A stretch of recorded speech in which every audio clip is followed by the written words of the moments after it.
one who has attended to the breeding of domestic animals will doubt that this must be highly injurious to the race of man. Hardly anyone is so ignorant as to allow his worst animals to breed. Charles Darwin, The Descent of Man, 1871.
Throughout the Cold War in Germany, there was this wall erected to keep ideas out.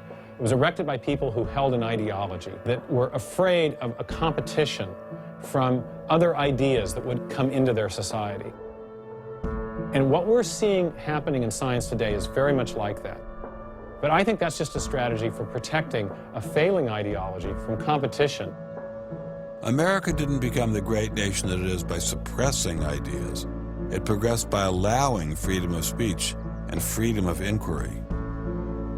Thomas Jefferson got it right when he wrote, "We hold these truths to be self-evident, that all men are created equal, that they are endowed by their Creator with certain unalienable rights, that among these are life, liberty, and the pursuit of happiness." Hundreds of thousands of Americans have given their lives to protect these values, but now they're under threat once again. It wasn't just scientists who were being expelled. It was freedom itself, the very foundation of the American dream, the very foundation of America. If we allowed freedom to be expelled in science, where would it end? The Darwinian establishment is so massive and so entrenched, it appears impenetrable. I couldn't bring it down myself, but I could at least confront those who had expelled the scientists I'd met.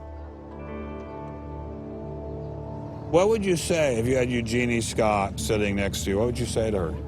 I would ask her, by what authority does she and those like her presume to declare what is and is not science? You know, he's sort of made himself martyr of the day. They've gotten a lot of mileage out of, poor Rick Sternberg. And we got lip service from the leadership of the Smithsonian, but I didn't feel they ever followed through. We went into the Smithsonian looking for answers, but we ran into the same stone wall as Congressman Souter. We're not authorized to do this, Mr. Scott.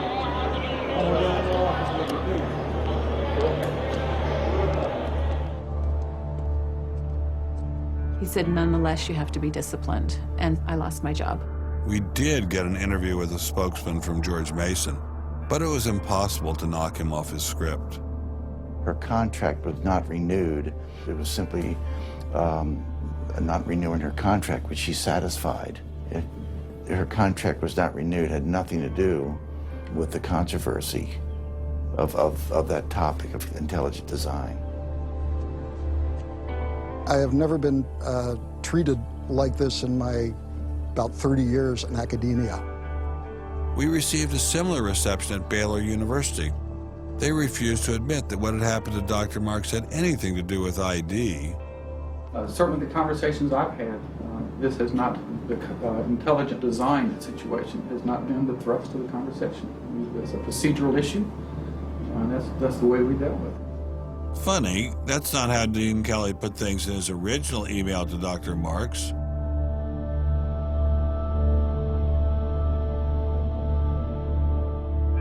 I'm not mixing my religion with my science. The questions that I ask in my intelligent design research are perfectly legitimate scientific questions. At least the top guns at Iowa State were willing to own up to their actions. What we wanted to stop is the use of the name of ISU to validate intelligent design algorithms, and we did succeed.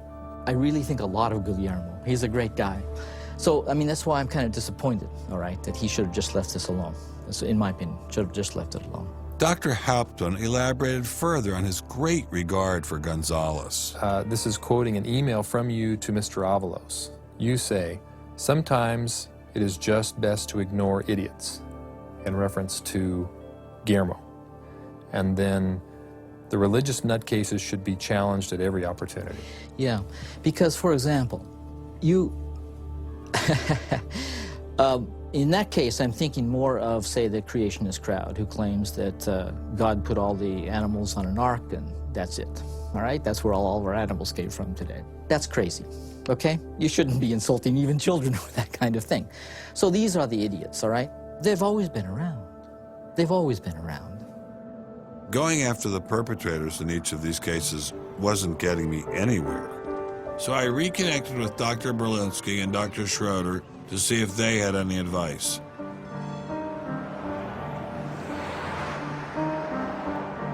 There's a boundary to what science will accept right now. I think the parallel is exactly this wall coming down. Ask any Berliner from the east side what it meant to have the wall come down. If it is possible to make a break in the wall that will allow academia to ask these fundamental questions that exist and allow them in the science classrooms as well. It'd be nice to see the scientific establishment lose some of its prestige and power. It'd be nice to see other questions being opened up. Above all, it'd be nice to have a real spirit of self-criticism penetrating the sciences. What can I do to bring down the wall? Is there anything I can do? Make it apparent to the world that a wall exists. There are vast numbers of persons who talk about academic freedom. And there is academic freedom as long as you're on the correct side of the wall. But if you're on the wrong side of the wall, as we mentioned a few moments ago, you lose tenure, and that's a given. I took Dr. Schroeder's words to heart.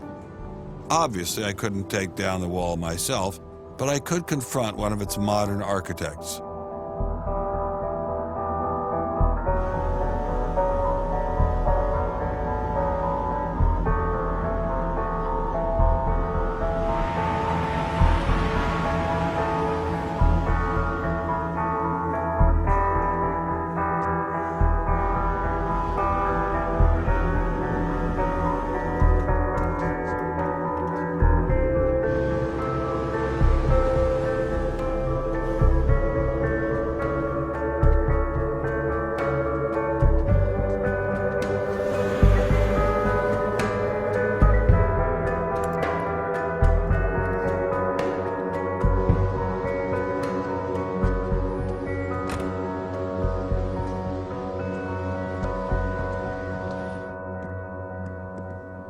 Hello, Professor Dawkins. How are you?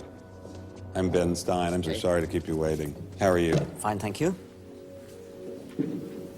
You have written that God is a psychotic delinquent invented by mad, deluded people. No, I didn't say quite that. I said something rather better than that. Oh, well, please tell us what you said. Please tell us what you said. Well, I would have to read it from the book. No, please. The God of the Old Testament is arguably the most unpleasant character in all fiction. Jealous and proud of it, a petty, unjust, unforgiving control freak, a vindictive, bloodthirsty ethnic cleanser, a misogynistic, homophobic, racist, infanticidal, genocidal, filicidal, pestilential, megalomaniacal, sadomasochistic, capriciously malevolent